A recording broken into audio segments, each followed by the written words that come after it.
Bonjour à tous. Salut Juliette, Bonjour. salut Cécile. Salut Flavien. Vous allez bien? Super et toi? Ouais, en pleine forme avec le beau temps parisien, on se régale. Bonjour à tous qui vous êtes déjà connectés. Il y a déjà plus de 60 personnes. N'hésitez pas à nous dire si vous nous entendez bien sur le chat. Ça peut arriver, les problèmes de co ou de micro.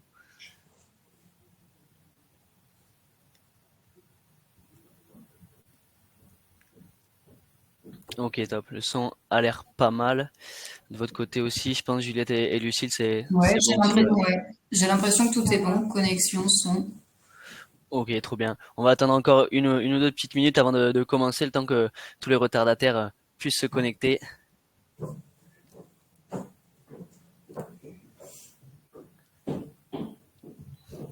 Donc, nous sommes super contents de faire ce live du coup avec Ricom, qui est un des clients historiques de Faro et un expert de la prospection B2B. Et donc là, c'est Juliette et Lucille qui vont euh, qui vont m'accompagner et qui vont nous présenter du coup leur stratégie multicanal qui a déjà fait ses preuves.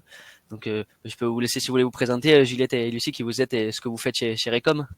Bien sûr, avec plaisir. J'y vais. Vas-y. Donc bonjour à tous. Moi, je suis Lucille. Je suis chef de projet chez Rocom depuis un peu plus de 2 ans. Le rôle de chef de projet chez Rocom, c'est simplement la coordination des campagnes.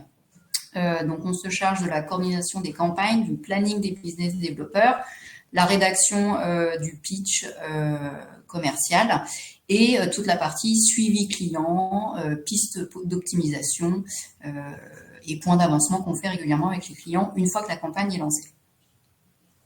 Et du coup, moi, c'est Juliette. Je suis responsable growth marketing chez Recom depuis plus de 4 ans. Et du coup, nous, on va intervenir sur toute la partie technique plutôt de la campagne. Donc, tout ce qui sera constitution de fichiers de prospection, paramétrage des outils. L'objectif, c'est vraiment que les commerciaux chez nous aient tout clé en main pour pouvoir mener le mieux possible leur campagne. Merci beaucoup, j'étais Lucille. Donc voilà, c'était important pour nous d'avoir les deux parce qu'ils ont les deux aspects totalement différents. Lucille, elle va beaucoup plus s'occuper du coup de la gestion client, du copywriting dans les campagnes, et Juliette de la création de listes de prospects, de connecter tous les outils nécessaires. Donc les deux, elles sont hyper complémentaires du coup dans leur stratégie d'outbound. Donc c'est pour ça que qu'on voulait avoir les deux aujourd'hui pour nous présenter leur stratégie. Et moi du coup, rapidement, je me présente. Je suis Flavien, je suis lead growth chez Faro. Je m'occupe de toute la partie marketing, acquisition, inbound, outbound, voilà, sur Faro. Ben, on va pouvoir commencer. Donc voilà, l'objectif vraiment c'était de montrer du coup un cas client réel de Recom, comment ils font pour obtenir plus de 25 rendez-vous par mois grâce à leur stratégie multicanal. Donc, dans les détails, on va tout d'abord regarder le cas client que Recom a sélectionné. On va nous expliquer un peu quelle est l'entreprise, quelles sont sa cible, ses personas, pourquoi on choisit ces cibles-là, pourquoi on choisit ces personas-là, etc. Ensuite, on va vous montrer en live comment on fait une segmentation quand on a défini une cible et une persona. On va directement aller sur Faro et vous montrer la segmentation qu'a fait Recom du coup pour cette campagne. Ensuite, Lucille et Juliette nous expliqueront du coup comment ils construisent leurs séquences, le nombre de points de touche, les canaux utilisés. Vous aurez dans le détail du coup les séquences qu'ils peuvent utiliser dans leur campagne multicanaux. Ensuite, on va attaquer, là c'est l'expertise de Lucille, tout ce qui va être copywriting et script phoning, parce qu'ils font aussi beaucoup de phoning chez Recom, donc elle va nous détailler comment ils font du coup pour écrire leur message LinkedIn, leur email et leur script de call. Et puis après, on va aller dans le concret. On analysera du coup sur cette campagne les résultats, les différents KPI qu'a obtenu Recom. Puis bien entendu, on laissera sur un petit bout de temps pour les questions-réponses. Alors, du coup, Juliette, Lucie, je vous laisse présenter le cas client que vous avez sélectionné pour ce webinaire. Oui, alors aujourd'hui, on va parler d'un acteur qui en fait accompagne les entreprises propriétaires de bâtiments tertiaires de plus de 1000 mètres carrés dans leur réduction des dépenses énergétiques. Ce qu'il faut savoir, c'est que dans le cadre du décret tertiaire, les entreprises doivent déclarer une année de référence et s'engager par rapport à cette année de référence, doivent s'engager à diminuer leurs dépenses d'ici 2030 de 40%. Et donc, notre client Recom actuellement chez nous, il intervient sur tout le processus. Donc, il collecte les données, il déclare au nom de son client. Pour vulgariser, il s'occupe de la paperasse. il audite, il préconise, il suit les travaux et il pilote les consommations pour donner des pistes d'optimisation et intervenir en tant que conseil par rapport aux dépenses énergétiques. Ok. Et par rapport au persona, donc ça c'est plus la partie de Juliette sur le ciblage. On évoque, nous, pendant le brief avec les clients, en fait, les critères de ciblage. Qui est-ce qu'on va aller contacter, qui est-ce qu'on va aller appeler. C'est ça. Du coup, nous, on va toujours suivre la même méthodologie par rapport aux critères de ciblage. On en a quelques-uns des principaux. Donc, ça va toujours être les secteurs d'activité. Nous, on va privilégier plutôt les codes neufs qui ont quand même cette précision. Ensuite, on va sélectionner des effectifs ou des tranches de chiffre d'affaires. Une zone géo, si c'est précis, si c'est toute la France ou si c'est une zone bien précise. Et enfin, les interlocuteurs qu'on va souhaiter contacter pour cette campagne. Dans le cadre du coup de notre client, on était plutôt sur un secteur immobilier. Donc, on a ciblé 2 codes neufs qui sont affichés sur une fourchette de 10 à 500 salariés. Au niveau des interlocuteurs, pour les plus petites structures, on va plutôt cibler les dirigeants. Et pour les plus grandes, ça sera tout ce qui sera en lien avec l'immobilier, donc les directeurs immobiliers, d'investissement, les real estate managers, les property managers, asset managers, etc. Au niveau de la localisation, du coup, ça sera l'Île-de-France et PACA. Ok. Du coup, ce cas déjà, il est super intéressant parce que ça change un peu des cas qu'on a l'habitude de traiter. C'est une entreprise qui est, on peut dire, un peu plus à l'ancienne, hein. C'est pas spécialement une start-up, etc. Donc, c'est un beau challenge d'aller prospecter pour ces clients-là. Et toi, du coup, Juliette, en fait, si je comprends bien, quand un client, il va te dire sa cible, etc. Toi, tu l'adaptes sur les outils que tu vas utiliser. Comment tu fais pour avoir des personas aussi précis? C'est le client qui te le dit ou c'est toi derrière avec ton expertise qui va nous aller chercher ces personas-là parce que tu sais que c'est le bon interlocuteur? Alors, ça dépend des cas. On peut avoir des clients qui ont besoin d'être aiguillés. Donc là, on va un peu plus les accompagner sur les choix à faire, à prendre. Pourquoi pas essayer des échantillons au démarrage de la campagne pour ensuite pour affiner la cible. Soit il a une cible bien précise en tête et en fait, on défile pendant le brief sur les critères principaux que j'ai cités juste avant, où là, on se met bien d'accord sur la cible à atteindre. Ok, hyper clair. Bon, ben, sur ce cas client-là, maintenant que l'on a, ben, on va passer à la deuxième étape, ben, la segmentation, comment créer du coup des listes de prospects en fonction de cibles, de personas et de localisation. Alors, on va directement passer en live sur Faro. Je vais vous partager mon écran. Vous allez me dire si tout est ok. Hop. Je sais pas si vous voyez bien mon écran. Ouais, super. Très bien. Ok, trop bien. Donc ça c'est l'écran d'accueil sur lequel on arrive quand on se connecte sur Faro. Juliette notamment a l'habitude d'utiliser Faro. Donc là pour faire ce ciblage-là, on a vu qu'il y avait 2 ciblages différents. Le premier c'est sur les entreprises du coup de plus de 50 à 500 salariés, où là on va cibler un persona précis, notamment le property manager, real estate manager, directeur immobilier, directeur investissement. Donc là, plusieurs possibilités. Ce que l'on conseille, et ce que fait Fericom, qui permet d'avoir de la précision, c'est que directement ici, je vais taper l'intitulé de poste, par exemple Property Manager. Et là, j'ai plusieurs choix qui vont s'offrir à moi. Soit je vais utiliser du coup l'organigramme Faro, où je vais avoir du coup un niveau de responsabilité et un secteur immobilier, directeur immobilier, responsable, collaborateur, mais je vais pas avoir beaucoup de précision de poste, beaucoup de précision pardon sur mon intitulé de poste. Nous on voulait vraiment avoir une précision là-dessus.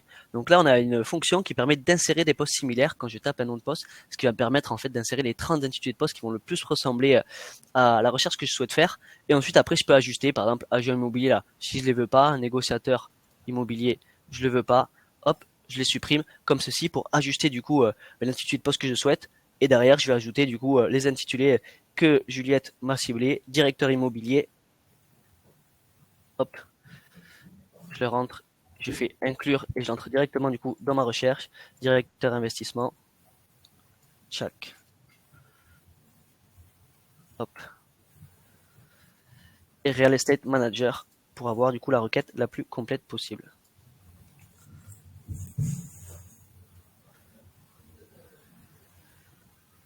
Une fois du coup que j'ai ce ciblage de prospect là, ben, on a des codes NAF spécifiques sur lesquels du coup veut travailler le client de Juliette. Donc tout simplement, on a 2 codes NAF, 6832B et 6832A.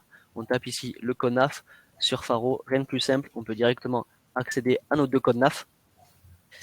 Et aussi, quelque chose qui est intéressant à faire, c'est que les codes NAF, ça fait une vingtaine, une trentaine d'années qu'ils n'ont pas forcément évolué. Donc, on peut passer des fois à côté de prospects intéressants si on utilise uniquement les codes NAF. Donc, ce que fait aussi beaucoup Ricom, c'est d'aller travailler sur les secteurs d'activité pharo. Donc là, on va mettre le secteur d'activité immobilier en plus pour avoir un maximum d'exhaustivité. Ensuite, on a de la localisation là. On a dit que c'était l'Île-de-France et la région PACA. Donc, on va rentrer nos deux localisations. Île-de-France et Provence-Alpes-Côte d'Azur. Et au niveau de la taille d'entreprise, on a dit qu'on était de 50 à 500 salariés. Alors là, si je lance la recherche, je peux voir que j'ai 140 entreprises et 388 prospects qui vont ressortir. C'est logique, je vais avoir plusieurs prospects par entreprise, comme j'ai une recherche par intitulé de poste, ce qui va être assez intéressant pour les grandes entités, parce que quand on fait comme ça du ciblage et du multicanal, on n'est pas forcément du coup sur notre persona sûr que ce soit vraiment lui qui s'occupe du service ou du produit que l'on veut proposer. Donc ça va nous permettre de contacter plusieurs personnes, surtout dans les grandes entreprises.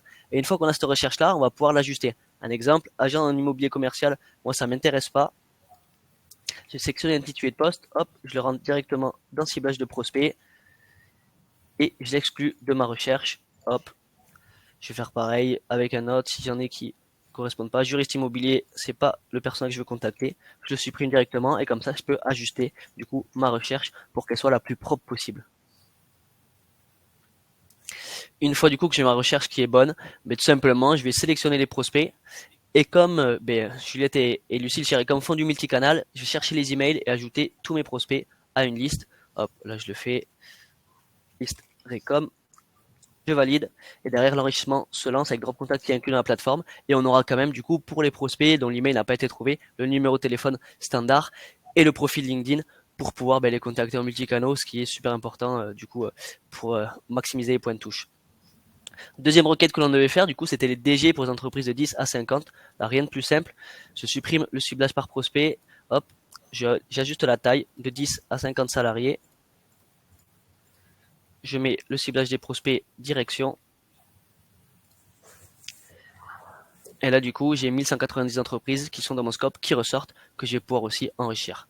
Donc, l'enrichissement, je l'ai fait avant, pour éviter de perdre 5 minutes à regarder, parce que ça prend toujours un peu de temps. Donc on va aller voir à quoi ressemblent nos listes. Donc on a aussi nos deux listes du coup, la liste du coup spécialisée sur les property managers et la liste du coup des DG. À quoi ressemble une liste une fois qu'elle a été enrichie, qu'elle va utiliser Recom. Donc on va voir l'adresse email pour certains dont l'email a été enrichi, d'autres dont l'email n'a pas été trouvé. On aura le profil LinkedIn pour pouvoir les contacter notamment sur LinkedIn. On aura les numéros de standard pour chaque entreprise. Et surtout, ce qui va être intéressant aussi quand on fait du call, c'est qu'on va pouvoir, grâce à l'intégration Casper, directement ici chercher le numéro de téléphone du prospect. Si on veut chercher tous les numéros de téléphone, c'est possible aussi. Et si on fait du multicanal, chez Cricom utilise directement leur CRM, ils ont un truc maison pour faire leur campagne. Mais si vous utilisez par exemple la grosse machine ou l'Emlist pour du multicanal, en un clic, vous pouvez les pousser aussi sur cette solution. Donc voilà comment très facilement faire une liste une fois que l'on a fait un ciblage de prospects. Alors, je vais arrêter le partage. Tchac. Oh, diapo. Donc, maintenant qu'on a fait le ciblage, Lucille et Juliette vont nous expliquer du coup les canaux utilisés et les séquences, comment ils créent leurs séquences du coup de prospection multicanal. Effectivement, comme tu l'as dit tout à l'heure très justement, Flavien, on propose donc des campagnes multicanales. Et donc le multicanal comprend le téléphone, l'email et LinkedIn. Sur la partie email, on fait une partie de préchauffe d'adresse email en amont des calls. C'est la boucle de Sales Automation qui est composée de 3 emails. Donc cette boucle-là, elle part en amont des appels. Pour certains prospects, et on l'a vu tout à l'heure dans ta démonstration, on n'a pas forcément l'adresse email, donc il y a forcément une partie de call. Donc le jour de démarrage de la prospection commerciale, le business developer a à sa dispo une partie des fiches en call et une partie des fiches qui sont déjà préchauffées par le Sales Automation. On a aussi d'autres mails, ce qu'on appelle nous le micro-mailing, c'est un peu notre jargon chez Recom. Les micro-mailings, eux, sont utilisés pendant la prospection. Je vous donne un exemple. Sur sa journée, le business developer a eu 20 personnes absentes, classées en NRP ou en absent. Eh bien, il va leur adresser un email, un micro-mailing spécifique. Et en fait, nous derrière, on a un lead scoring, que ce soit le sales automation et le micro-mailing. On reviendra là-dessus en détail un peu plus tard. Mais on fait remonter les cliqueurs et les ouvreurs. Donc le sales automation, il préchauffe, il sème des graines en fait auprès des prospects au nom de notre client. Et les micro-mailings, eux, sont plus personnalisés, plus chirurgicaux finalement dans leur utilisation. Et ils sont utilisés par les business développeurs sur des petites quantités, des petits envois. Et du coup, pour compléter les mails et les appels, on va aussi utiliser LinkedIn. LinkedIn, ça sera toujours la même séquence, donc ça sera une invitation avec ou sans note, un message de sollicitation qui suit l'acceptation de la demande d'invitation, et si toujours pas de réponse, quelques jours après, on enverra un message de relance.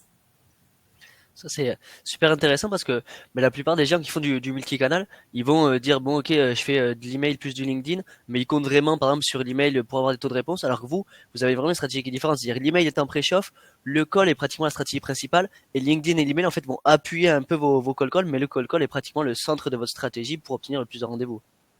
Exactement. Et aussi, la campagne, elle vit au fur et à mesure de l'activité du client. Tu vois, nous, typiquement, là, le cas client, c'est un client qui fait des webinars régulièrement, qui se rend sur des salons, des événements. Et ça, on vient le greffer dans notre prospection. Et du coup, on va là, la fonction multicanal, elle prend tout son sens, finalement, toute sa dimension, puisque déjà, on a un point d'entrée, mais on va contacter via ces trois canaux-là, en fonction des activités commerciales du client. Ouais, ça c'est vraiment super intéressant d'aller travailler du coup sur de l'actualité, l'instantané, des intents, justifier son approche. C'est vrai que surtout comme vous pouvez le faire en call sur LinkedIn ou par email, je pense que ça décuple derrière les réponses. Clairement, ouais. Là, on arrive avec un angle d'attaque, en tout cas un point de touche qui est au préalable déjà connu du prospect, donc c'est déjà ça de gagner. Ouais. On va aller du coup à la séquence dans le concret. Quelle séquence ils ont utilisé du coup pour cette campagne? Comment ils l'ont articulée? Donc du coup, c'est la séquence qu'expliquait Lucille juste avant. Avant le démarrage des appels, on va lancer le Sales Automation, donc pour préchauffer un petit peu tous ces prospects qu'on a réussi à enrichir d'adresses mail. Quelques jours après, on va leur envoyer une invitation LinkedIn. Puis, une fois que l'invitation sera acceptée, il aura leur message de sollicitation. Et ensuite, on va commencer à appeler sur ces prospects. Entre-temps, on va continuer en fait de multiplier les messages sur LinkedIn et les emails, en plus des calls. Et du coup, à J+15, on peut éventuellement faire un micro-mailing début de journée. Donc, ça va notifier en fait tous les prospects qu'on va essayer de les joindre dans la journée et doubler d'un call. Et ensuite, si on n'arrive toujours pas à joindre cette personne, on peut attendre encore quelques jours et éventuellement refaire un call plus un micro-mailing. Dans l'ordre, ça sera toujours à peu près cette séquence-là, ce schéma-là qu'on utilisera pour vraiment en fait avoir tous les points de touche possibles. Ok, c'est super intéressant. Il y a une question qui est intéressante dans le chat qui dit Julien, quel compte LinkedIn utilisez-vous? Est-ce que par exemple vous, Ricom, vous utilisez des fois plusieurs entités au sein de la même entreprise pour prospecter? Vous allez utiliser du coup un BizDev, un CEO, etc. Comment vous gérez ça aussi comme vous avez plein de touches différentes? Généralement sur LinkedIn, on privilégiera toujours le compte de celui qui va faire les rendez-vous derrière. Ok. Donc, en général, c'est notre interlocuteur principal, mais effectivement, ce qu'on préconise, c'est pour qui on prend des rendez-vous. Si c'est pour Monsieur Martin, ce sera des messages envoyés depuis le profil de Monsieur Martin. C'est ça. Ok, c'est hyper clair. Et une question, je pense, qui peut être intéressante aussi, au niveau du micro-mailing, du coup, vous le faites début, fin de journée. Du coup, est-ce que vous voyez des fois des différences? C'est une question qui revient souvent, notamment au niveau du call call. Est-ce que c'est mieux d'appeler en début, en milieu, en fin de journée? Vous qui êtes expert là-dessus, est-ce que vous avez un avis là-dessus? Un avis tranché comme ça, non, puisqu'en fait, ça va tellement dépendre de la cible qu'on cherche à atteindre, des personnes qu'on veut joindre. Ça peut être complètement aléatoire. Il y a des personnes qui sont beaucoup plus disponibles, beaucoup plus réceptives, et il y en a d'autres qui sont beaucoup plus difficiles à joindre. Donc, il n'y a pas vraiment de règles, en tout cas, repérées chez nous par rapport à cette question. Ok. hyper clair. Bon, on va aller du coup directement sur copywriting. Si vous avez des questions par rapport à la séquence, n'hésitez pas à les poser, on pourra y revenir après dessus. D'abord, pardon, avant le copywriting, ça c'est un point qui est super important. Il y a beaucoup de différenciations que vous avez utilisées chez Recom. Et Lucille, et Juliette, vous allez nous en parler. Exactement.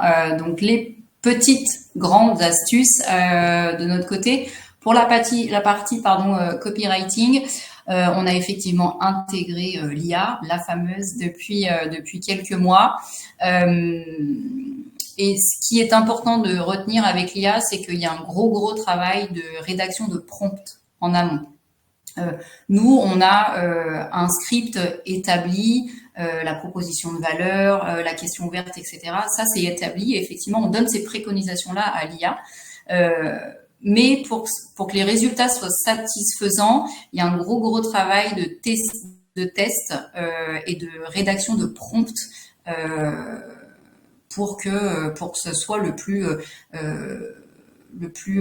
satisfaisant possible. Sur la forme, c'est très bien, il n'y a pas de faute d'orthographe, c'est très bien rédigé, etc. Mais effectivement, il faut que ce soit percutant. Et pour le coup, il y a un gros travail de relecture derrière, en fait. Il y a un gros travail de relecture parce que ce qu'on se dit pendant le brief, le storytelling qu'il peut y avoir derrière un produit ou un service, eh bien ça, l'IA, elle peut pas forcément le retranscrire. Et puis il faut que les messages, en tout cas le pitch téléphonique qu'on envoie, il faut qu'il colle avec le produit et le service, il faut qu'il colle avec la personnalité du client aussi. Donc il y a quand même un gros travail de relecture. C'est la combinaison des deux finalement. Ok, c'est vraiment super intéressant parce que c'est pareil, il y a toujours deux écoles. Est-ce que j'utilise l'IA du coup pour mes emails? Est-ce que j'utilise pas du tout? Toi, quels sont, Lucie, si tu devrais dire les gros avantages pour toi à utiliser l'IA dans tes campagnes? Bah, clairement, c'est le gain de temps sur la rédaction. Comme je te le disais, c'est très carré, c'est très fluide, il n'y a pas de faute d'orthographe, c'est très bien rédigé. Mais derrière, le travail de relecture est très important. Il faut qu'on puisse retranscrire ce que le client nous a transmis, nous, en brief.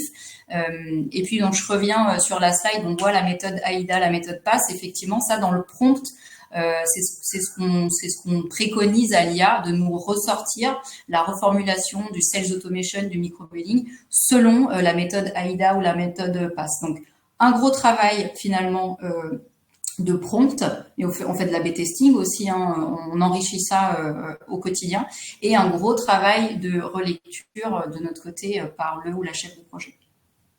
Ok. Mais je dirais avantage principal, un gain de temps considérable quand même. Ok, productivité, c'est la base des biens. Exactement. Ok, merci Lucille.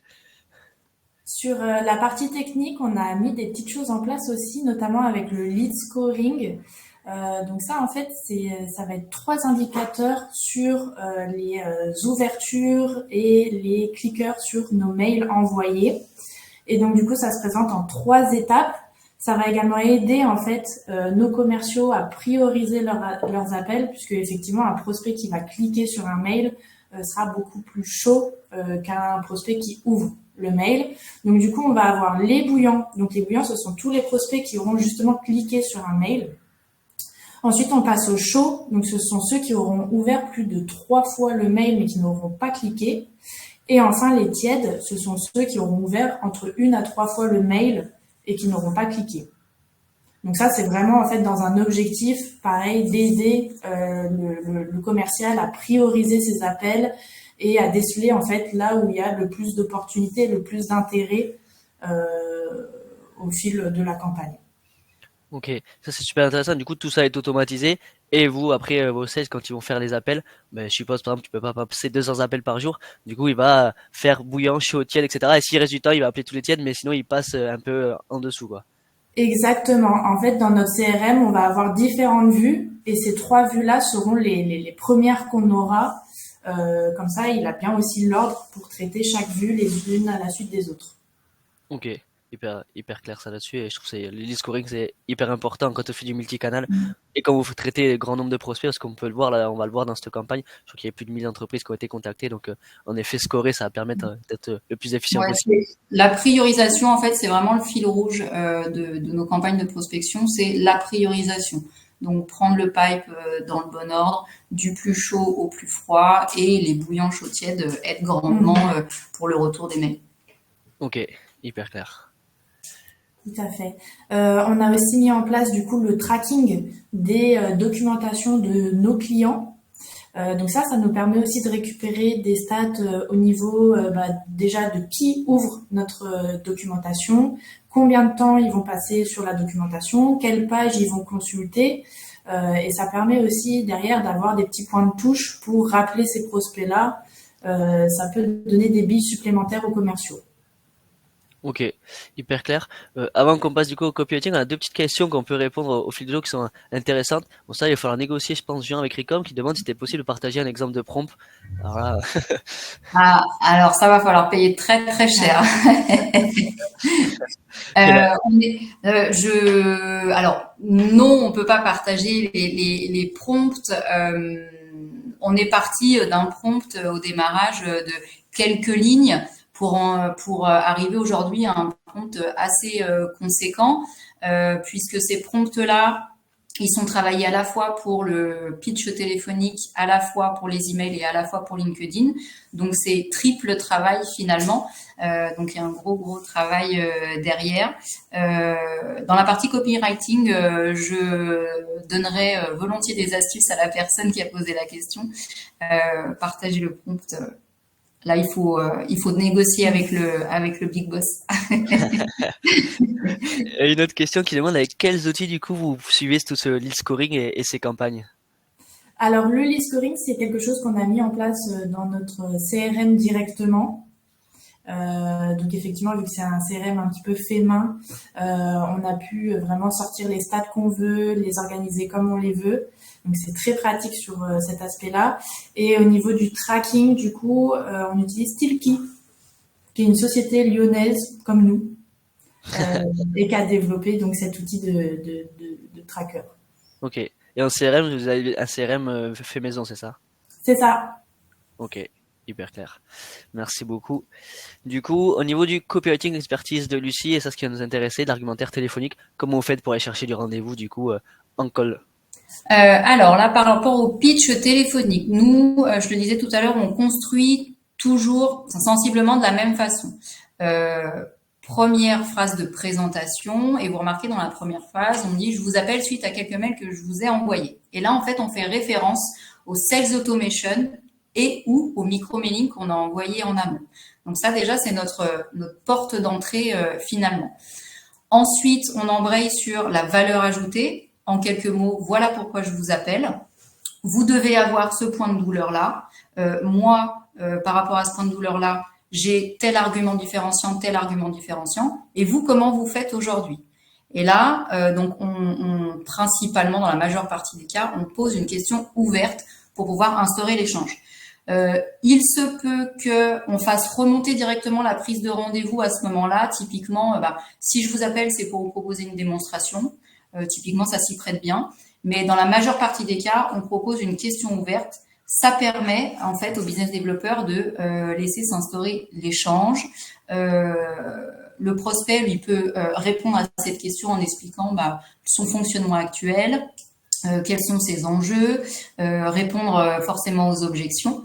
Donc une fois qu'il y a cet échange un peu instauré, on a des questions de qualification ou non, ça dépend, on se met d'accord pendant le brief avec nos clients, quel niveau de qualification ils souhaitent pour qu'on lui transmette un rendez-vous qualifié.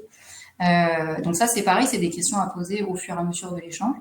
Ensuite, on a une brique problématique, résolution de problématiques. Donc, par rapport à ce que nous a dit le prospect, le business développeur va venir piocher dans les résolutions de problématiques, les valeurs ajoutées de notre client. Justement, notre objectif, c'est de telle chose, c'est de vous apporter tel point, tel bénéfice, etc. On imagine un tableau, finalement, c'est la même construction pour les emails, j'y viendrai après. On évoque un point de douleur, on apporte une fonctionnalité et on démontre au prospect quel bénéfice il va en tirer. Donc, une fois qu'on a fait cette structure-là, ensuite on passe à la proposition de rendez-vous. Ok. Et entre-temps, bien évidemment, le BizDev a sous la main un tableau des objections parce qu'il y aura forcément des objections. Donc, on essaye en fait de donner le maximum d'armes aux business développeurs pour qu'ils puissent être à même d'échanger. Et ce pitch-là, il va forcément évoluer au fur et à mesure de la campagne parce que peut-être qu'il y a un argument différenciant qui fait plus mouche qu'un autre. Peut-être qu'il y a une objection qu'il ne sait pas traiter et ça, on a besoin de l'expertise du client aussi. Donc, c'est tout ce travail collaboratif fait que la campagne vit au fur et à mesure pour qu'on affine, au même titre que le ciblage d'ailleurs, pour qu'on affine au maximum le pitch. Ok, c'est vraiment hyper intéressant parce que ben, c'est pareil au niveau du call, il y en a beaucoup qui disent ouais bon pas trop besoin de script, on peut appeler etc. Où il y a une vraie structure et ce que tu appuies sur quelque chose je trouve qui est hyper important, c'est les questions ouvertes. Laisser parler le Les prospect, questions ouvertes. c'est Ouais. un, c'est hyper important mais c'est un art en même temps, hein. C'est très compliqué hein, de poser des bonnes questions ouvertes. Oui, Et je pense que exactement. monsieur, On a même tendance instinctivement à poser des questions fermées et on peut les poser, mais une fois que l'échange est établi. En première question, notre objectif, c'est de faire parler le prospect parce qu'on est dans une phase de prospection. La personne ne nous connaît pas, elle ne connaît pas dans la majeure partie des cas le service ou le produit qu'on veut lui vendre. Enfin, en tout cas, nous, on vend pas le produit ou le service, on vend le rendez-vous, mais elle ne nous connaît pas. Donc, l'objectif, c'est de la faire parler. Et en la faisant parler, c'est de traiter les objections, de la convaincre que ce pourquoi je l'appelle, bah, t'en as besoin, donc prends rendez-vous. C'est voilà, toute cette structure-là qui fait que l'objectif de prendre rendez-vous arrive à la fin de l'entonnoir finalement. ouais, ok. Et on se trouve aussi très intéressant, c'est que vous avez du recul, c'est-à-dire que tu m'as dit vous modifiez la campagne, le script en plein milieu de la campagne où vous vraiment vous analysez en fait les arguments qui fonctionnent ou pas. Ça c'est intéressant. Comment vous faites ça exactement? Tu peux nous en dire plus un peu Bah, là-dessus, Lucille? en fait, c'est véritablement les feedbacks des business développeurs clairement sur le terrain. Et ce qu'on fait, nous on est sur des rythmes de prospection établis, rythme classique d'une journée par semaine par exemple.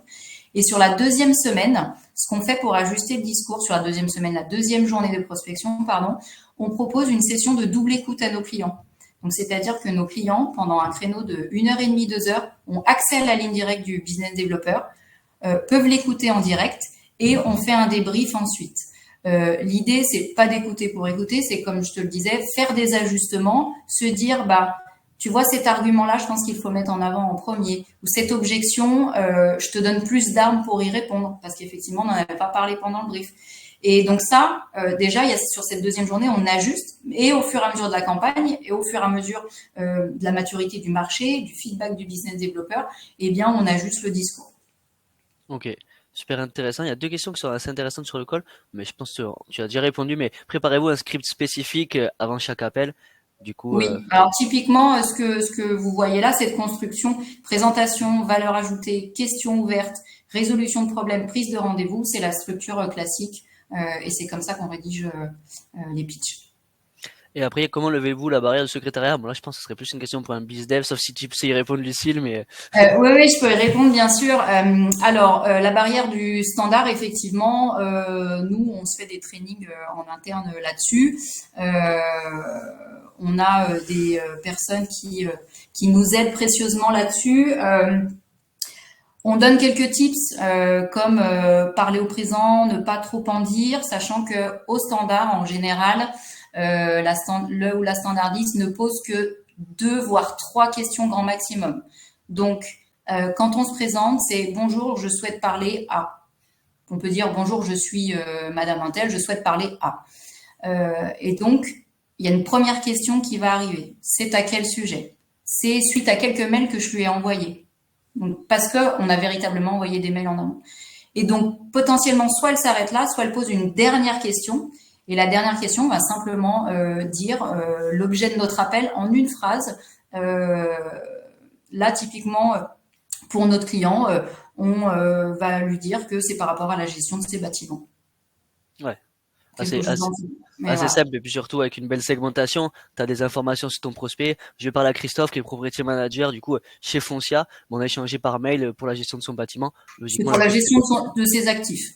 Ouais, c'est Et ça. Ouais. généralement, au bout de 2 ou 3 questions, le ou la standardiste ne pose pas davantage de questions. Donc, soit il y a véritablement le barrage et là, on peut rien faire, soit effectivement l'appel est transféré, quoi. Ok, ben, merci beaucoup Lucille, parce que je pense que ces petits tips font vraiment la différence, et parce que le barrage de secrétaire, si on n'obtient pas Exactement, notre exactement. Et intervenant. toujours parler au présent et être très concis avec le standard. Ok, hyper clair.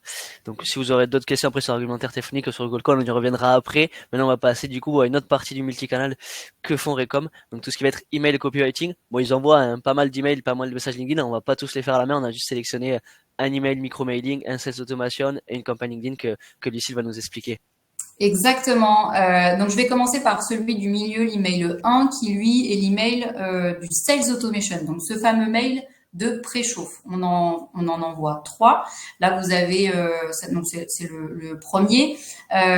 Donc, ce mail-là, on le construit de la façon suivante. Je l'ai dit tout à l'heure. On évoque une problématique chez le prospect. On apporte une fonctionnalité et l'objectif et le bénéfice que le prospect va en tirer. Globalement, on construit tous nos mails avec cette fameuse méthode PASS. En tout cas, les personnes qu'on contacte sont très souvent sollicitées, donc on essaye d'être le plus percutant possible. Ces emails de Sales Automation, ils sont un peu plus longs que les micro-mailings que vous voyez tout à gauche parce que c'est vraiment des mails qui ont pour but de préchauffer et de commencer à parler de notre client au prospect. Et donc, vous avez sur la gauche l'email, le micro-mailing. Donc, petit tips aussi, l'objet sans objet a un taux d'ouverture supérieur par rapport à un objet un peu à rallonge. Donc ça, c'est pareil, on fait de l'A/B testing aussi. On essaye de tirer les ficelles qu'on peut, nous, de notre côté, pour augmenter le ratio de clics et d'ouvreurs. Donc, pour revenir à la construction du micro-mailing, lui, il est volontairement plus court parce qu'il est plus personnalisé. Il est envoyé à une plus petite vague de prospects et on va clairement direct au but. Là, typiquement, c'est un email suite call. Donc, on informe le prospect qu'on a tenté de le joindre. On explique pourquoi on a tenté de le joindre. On lui demande ses dispos pour le rappeler. Donc là, on est plutôt dans de l'hyper-personnalisation. Quand on a des infos marché ou, comme je le disais tout à l'heure, des infos commerciales du client sur un webinaire, etc., et bien là, on va l'intégrer dans les micro-mailings aussi. Ok, essayez de mettre du coup la justification de Exactement. l'approche, justifier son approche dès que vous Exactement. pouvez, c'est quelque chose que vous faites systématiquement. Ouais. Exactement. Et dès qu'on peut, on intègre des call to action aussi dans les emails, que ce soit la boucle de sales automation ou le micro-mailing, pour inviter un maximum d'interaction des prospects. Ok. Et les messages LinkedIn, donc Juliette parlait tout à l'heure de la note. Alors en ce moment, c'est un peu Il y a un touchy. sujet sur la note d'invitation avec LinkedIn en ce moment. Je pense qu'on pas mal de personnes a dû voir l'info passer, puisque les messages qui accompagnent les demandes d'invitation ne seraient réservés plus qu'à ceux qui ont un compte premium. Sinon, pour les comptes gratuits, ça serait aux alentours apparemment de 10 notes personnalisées par mois. Donc c'est vrai que nous, on a pu par le passé tester beaucoup avec ou sans notes en cours de campagne pour voir un petit peu les retombées. Et c'est vrai, Lucille, qu'on observe quand même que sans notes, on aura forcément un taux d'acceptation plus conséquent. Comment... En fait, c'est pour augmenter le taux d'acceptation. Sans notes, c'est mieux. Après, c'est vrai qu'on aura une plus petite déperdition après quand on commence à envoyer donc ce message de sollicitation, puisque là, les gens, les prospects savent pourquoi on les contacte exactement. Après, le ciblage, de toute façon, il est le plus précis possible. Donc, on se dit qu'on est censé être intéressé dans la cible, mais effectivement, il y a un peu de déperdition quand on met une note. Et donc, pour gonfler le taux d'acceptation, on peut enlever cette note et on bascule tout de suite sur le message de sollicitation qui est pour nous donc le premier message envoyé au prospect dès qu'il a accepté l'invitation de notre client. Et là, même chose, on rédige en tout cas des messages assez courts, percutants. Pareil sur LinkedIn, les gens sont très sollicités. Si on arrive à coller au max avec l'activité du prospect parce qu'on a vu une publication, etc. On le fait, mais ça, on pourra le faire à la main seulement. Là, dans un contexte de message automatisé, on va encore une fois évoquer une problématique, ou simplement jouer la transparence et dire que cette personne, elle a une fonction qui nous intéresse dans la société. Voilà pourquoi je vous contacte. Ça vous dit d'en parler lors d'une visio. Voilà, on essaye d'être très concis pour essayer d'être le plus impactant possible. Ok, c'est vraiment intéressant. Et pour rebondir sur l'objet de la note, il y a quelqu'un qui a rebondi sur son accord avec du zéro note. En fait, ça dépend vraiment, et vous le savez mieux que moi, de en fait l'objectif de notre campagne. Avec note, on aura moins du coup de taux d'acceptation, mais par contre, ce sera plus qualifié. Ils savent pourquoi on les contacte. Sans note, la personne a un peu la surprise de pourquoi on le contacte au premier message. Donc, ça dépend aussi des efforts SDR qu'on peut faire. Si on a la bande passante pour répondre à un grand nombre de messages pas intéressés ou alors faire la discussion pour l'emmener. Si on a de la note, logiquement, la personne c'est à quoi s'attendre. Du coup, on a beaucoup Exactement. plus de chances d'avoir un taux de réponse positif. Du coup, ça dépend vraiment de stratégie. Je pense pas qu'il y en ait une meilleure que l'autre. Les deux se testent et dépendent aussi de la cible, de la segmentation qu'on a faite. Exactement. Exactement. T'as une petite question sur l'objet, du coup, ça revient à chaque webinaire. Quels sont les objets magiques, du coup, pour booster le taux d'ouverture? Ouais. Ils disent sans objet, mieux que suite à mon appel. Ça, c'est intéressant. C'est vrai que vous faites Mieux, non, il est très bien aussi le suite à mon appel, le suite à mon appel où j'ai tenté de vous joindre. On met la variable civilité, nom de famille du prospect aussi. Non, non, il est pas mieux, il marche tout aussi bien. Ce serait trop facile s'il y avait vraiment une recette magique sur les objets. Vraiment, c'est de l'A/B testing tout le temps, hein, les objets, clairement. Ce qui est vrai, c'est que le sans objet fonctionne très bien. Le suite à mon appel fonctionne très bien aussi. En rajoutant une variable du prospect, au nom du prospect dans l'objet, ça aussi, ça marche très bien. L'intitulé rendez-vous et mettre le nom de l'entreprise du prospect et le nom d'entreprise de notre client qui prospecte, ça aussi, ça fonctionne. Mais voilà, c'est vraiment mouvant, donc c'est de l'A/B testing tout le temps, quoi. J'aurais pas dit mieux, franchement, y a pas de recette magique, il faut tester et Ouais, itérer. exactement. Exactement. Donc voilà, on va aller dans le concret, on va regarder ensemble du coup les résultats et les KPI qu'on peut avoir du coup, Ricom, Juliette et Lucille sur cette campagne.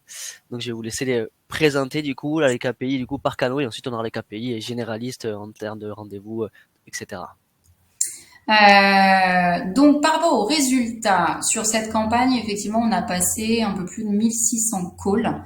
Et ce qui est intéressant pour nous comme métrique ici, c'est la moyenne des calls par rendez-vous ou même par entreprise. Là, l'indicateur nous dit que il faut entre 6 et 7 appels pour avoir un rendez-vous. Donc, comme notre objectif et notre fil conducteur, c'est de prioriser au maximum, si un business développeur tombe sur une fiche, un prospect, il l'a déjà appelé 8 fois, il est classé en NRP depuis un bon moment, et que c'est au-dessus de cette moyenne, parce que ces moyennes ressortent dans notre CRM, on se dit qu'on ne le priorise pas. Donc ces indicateurs-là, ils sont hyper importants. Et il y a un autre KPI qui est hyper important, c'est le nombre de contacts argumentés. Ce qu'on appelle contacts argumentés, nous, c'est les décisionnaires. Donc ça va nous donner des indicateurs hyper importants par rapport à la joignabilité et par rapport à la transformation. C'est globalement les deux choses qu'on regarde. Est-ce que j'arrive à joindre les gens? Est-ce que j'arrive à transformer?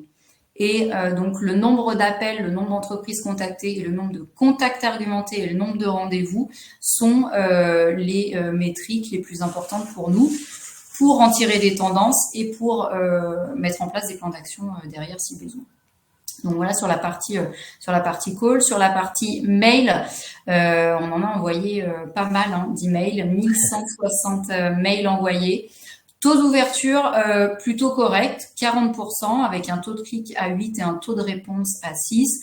Donc comme je le disais juste avant, on va essayer de jouer sur le taux d'ouverture et le taux de clic avec les objets. Parfois même, on change complètement le contenu, on met d'autres arguments en avant. On réduit si on pense que c'est un peu plus long. On adapte en fonction de l'activité commerciale du client. Voilà, on a plusieurs ficelles à tirer pour jouer sur ces métriques-là. Et enfin, LinkedIn. Donc, comme le disait Juliette, on a ce fameux taux d'acceptation. c'est j'ai envoyé X demandes d'ajout, combien de personnes ont accepté, ça nous donne un taux d'acceptation. Nous, dans nos standards, on se dit qu'à partir de 20%, c'est plutôt correct. Et après, on se base sur le taux de réponse forcément et la transformation en rendez-vous. Le taux de réponse pour jouer là-dessus et pour le gonfler, ça va être le contenu du message forcément. Ouais, tout simplement. Et du coup, au niveau des KPI généralistes, on a parlé taux de joignabilité, taux de transformation. Exactement. On regarde ces deux choses, taux de joignabilité, taux de transformation. Taux de joignabilité, nos standards, taux de joignabilité, pareil, 20% aussi. Donc là, on est un peu en dessous. En revanche, on a un taux de transfo qui est plutôt bon. Taux de transfo, c'est quand on est entre 20 et 30, c'est plutôt qu'on est dans les clous. Et en fonction de ces taux, en fait, sur le taux de joignabilité, si on est en dessous de 20%, eh bien, on va contacter davantage les prospects sur leur ligne directe. On va envoyer davantage de micro-mailing.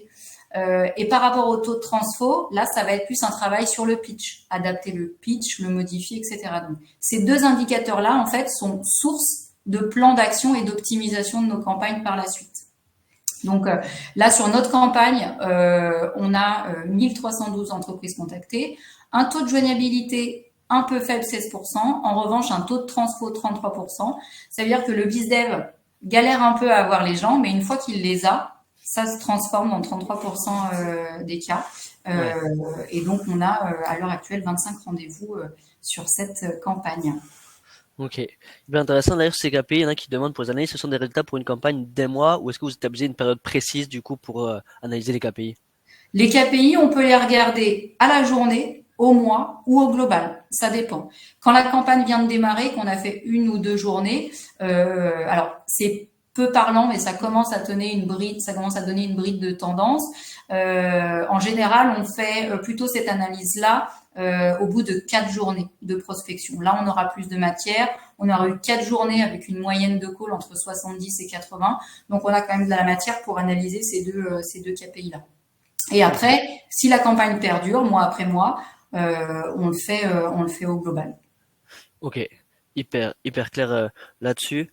Mais je pense qu'on a pas mal de questions. On va pouvoir passer aux questions du coup après cette présentation, parce qu'il y en a pas mal d'entre vous qui en ont posé. Avant juste les questions, voilà, pour vous remercier du coup d'avoir participé à ce webinaire. Mais Ricom, du coup, si vous souhaitez travailler avec eux et faire des campagnes de prospection multicanal externalisées avec leur agence, ils proposent du coup moins de 30% sur les frais de setup. N'hésitez pas à contacter Juliette, Lucie ou quelqu'un de chez Ricom. Et sur Faro, si vous souhaitez créer des listes de prospects segmentées, vous avez 15 jours d'essai. N'hésitez pas aussi à demander votre essai là-dessus. Maintenant, place aux questions. Il y en a pas mal dans le chat ou à l'onglet questions. On va regarder du coup là-dessus. On va déjà regarder sur l'onglet questions. La première, quel outil vous utilisez pour vos envois LinkedIn et email? Je crois que vous avez répondu déjà, mais C'est depuis notre CRM. Envoie email depuis le CRM. Et LinkedIn, on utilise Wallaxy en ce moment. ok.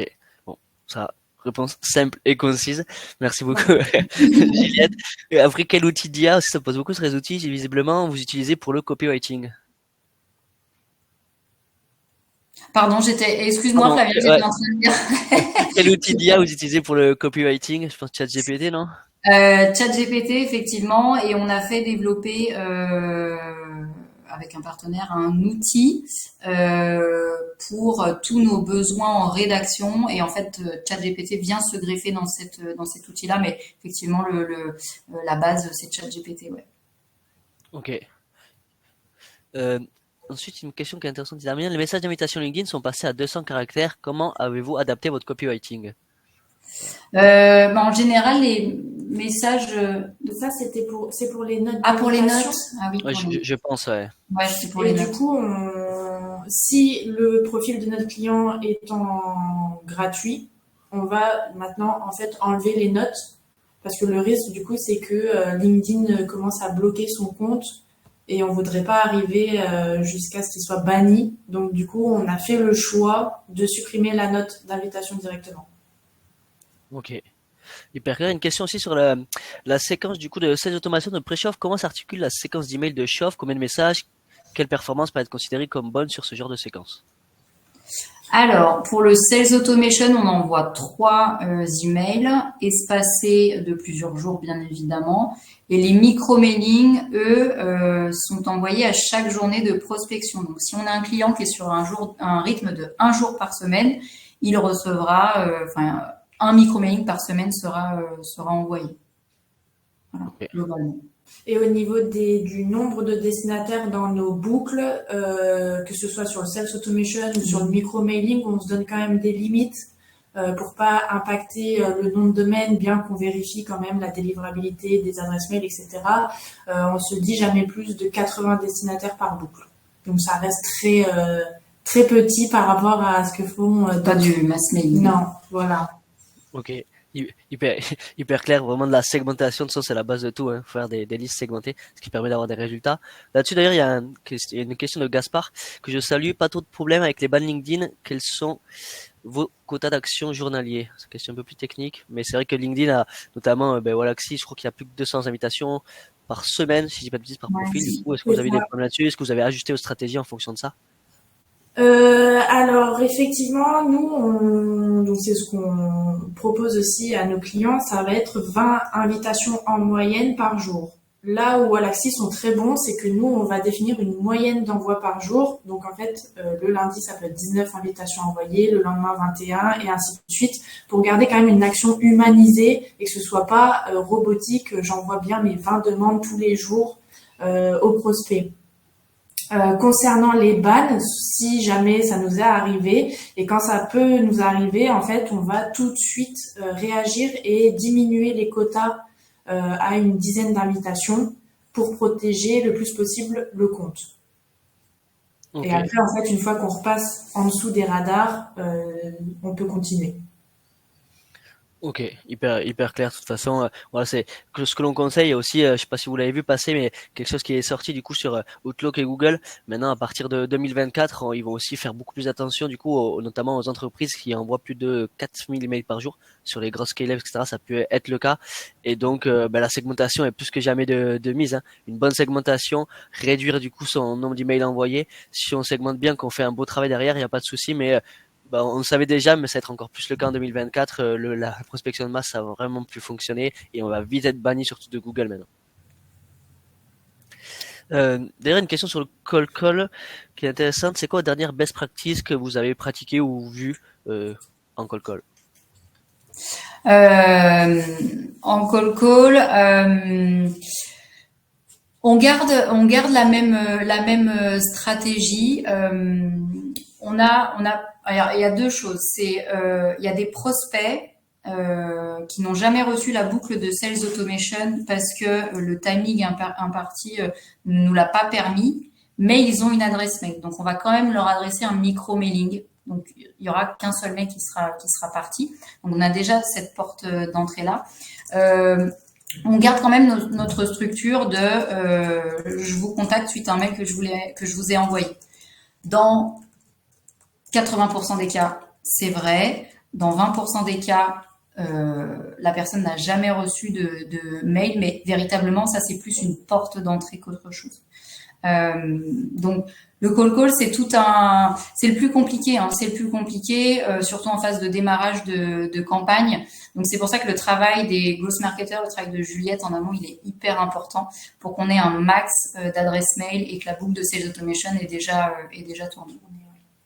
Ok, hyper clair, mais c'est vrai que justifier dessus, moi j'avais fait un autre webinaire aussi où il disait avec manuscrit que c'était l'envoi de lettres, où il disait du coup même s'il n'envoyait pas de lettres, il disait dans sa lettre, dans son premier email, je vous ai envoyé une lettre, et de suite c'est différenciant parce qu'il se dit ok c'est quelqu'un qui a essayé de me contacter, une lettre ou un appel, Exactement. c'est pas tous les jours qu'on Exactement. le reçoit, donc Et souvent, moi, quand j'écoute les business développeurs, quand ils disent, c'est suite à quelques mails que je vous ai envoyés, les gens essayent de se remémorer, demandent quelle société, etc.